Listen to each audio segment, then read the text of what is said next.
Hi friends, രജനീസ് വെള്ളിക്ക് എല്ലാവർക്കും സ്വാഗതം. ഇന്ന് ഞാൻ നോർത്ത് ഇന്ത്യൻ ഡിഷായിട്ടാണ് വന്നിരിക്കുന്നത്. രാജ്മ പയറും ഉരുളക്കിഴങ്ങും കൊണ്ടുള്ളൊരു കറിയാണ്.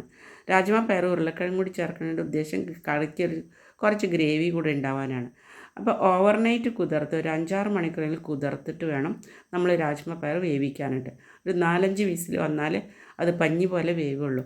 ആ വേവിക്കുമ്പോൾ തന്നെ നമ്മൾ വെളുത്തുള്ളി, ഇഞ്ചി, പച്ചമുളക് ഇത് മൂന്നും ഇടിച്ച് ചേർക്കണം. ഉപ്പും മഞ്ഞൾപ്പൊടിയും ചേർക്കണം. എന്നിട്ട് വേണം വേവിക്കാൻ. അതിനകത്ത് ഞാൻ ഉരുളക്കിഴങ്ങ് കൂടി ചേർത്തിട്ടുണ്ട് ഗ്രേവി കൂടുതൽ കിട്ടാൻ.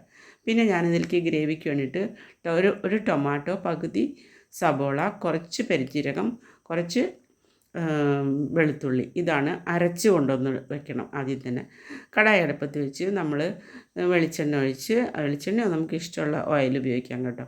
കുറച്ച് പെരുംജീരകം പൊട്ടിക്കുക. ആദ്യം തന്നെ പെരുംജീരകം പൊട്ടി വന്നതിന് ശേഷം സബോള അരിഞ്ഞത്, ഒരു പകുതി സബോള അരിഞ്ഞത് ഇതിൽ ചേർക്കുക. പിന്നെ പൊടികളായിട്ട് മല്ലിപ്പൊടി, മുളക് പൊടി, പിന്നെ ഗരം മസാല എല്ലാം കുഞ്ഞു ടീസ്പൂണിൽ 1 ടീസ്പൂൺ എടുക്കുക.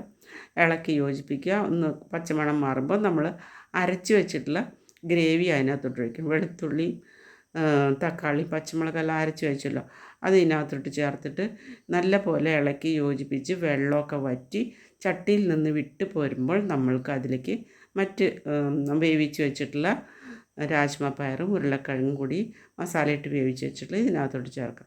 ഇടയ്ക്ക് കുറച്ച് കുരുമുളക് പൊടി ഇടാൻ ഞാൻ വിട്ടുപോയി. കുരുമുളക് പൊടിയും കൂടെ ചേർക്കണം.